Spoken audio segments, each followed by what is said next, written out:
Chapter 11. At Battle Creek. The National Camp Meeting was held at Battle Creek October 2 through 14. This was the largest gathering of Seventh-day Adventists ever held. More than 40 ministers were present. We were all happy to meet Elders Andrews and Bordeaux from Europe and Elder Lowborough from California. At this meeting was represented the cause in Europe, California, Texas, Alabama, Virginia, Dakota, Colorado, and in all of the northern states from Maine to Nebraska. Here I was happy to join my husband in labor, and although much worn and suffering with heart difficulty, the Lord gave me strength to speak to the people nearly every day, and sometimes twice a day. My husband labored very hard. He was present at nearly all the business meetings and preached almost every day in his usual plain, pointed style. I did not think I should have strength to speak more than twice or 3 times during the meeting, but as the meeting progressed, my strength increased. Upon several occasions I stood on my feet 4 hours, inviting the people forward for prayers. I never felt the special help of God more sensibly than during this meeting.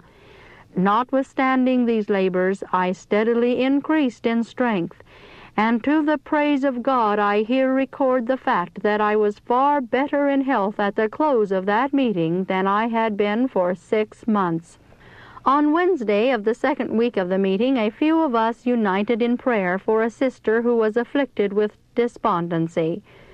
While praying, I was greatly blessed. The Lord seemed very near. I was taken off in a vision of God's glory and shown many things. I then went to meeting, and with a solemn sense of the condition of our people, I made brief statements of the things which had been shown me.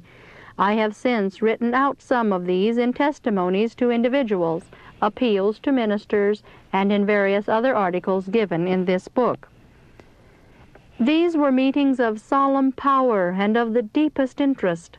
Several connected with our office of publication were convicted and converted to the truth, and bore clear, intelligent testimonies. Infidels were convicted and took their stand under the banner of Prince Emmanuel. This meeting was a decided victory.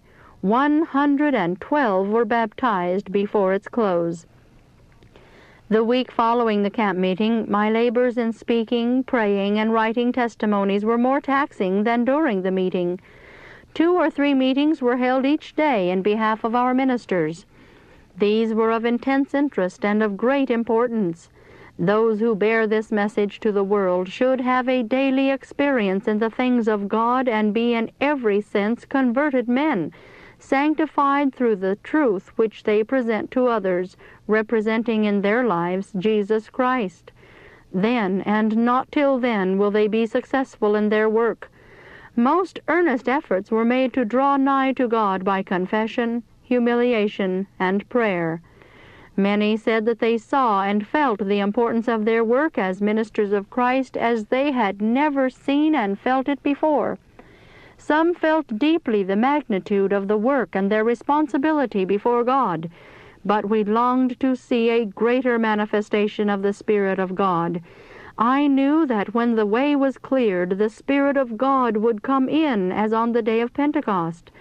But there were so many at such a distance from God that they did not seem to know how to exercise faith. The appeals to ministers found elsewhere in this number more fully express what God has shown me relative to their sad condition and their high privileges.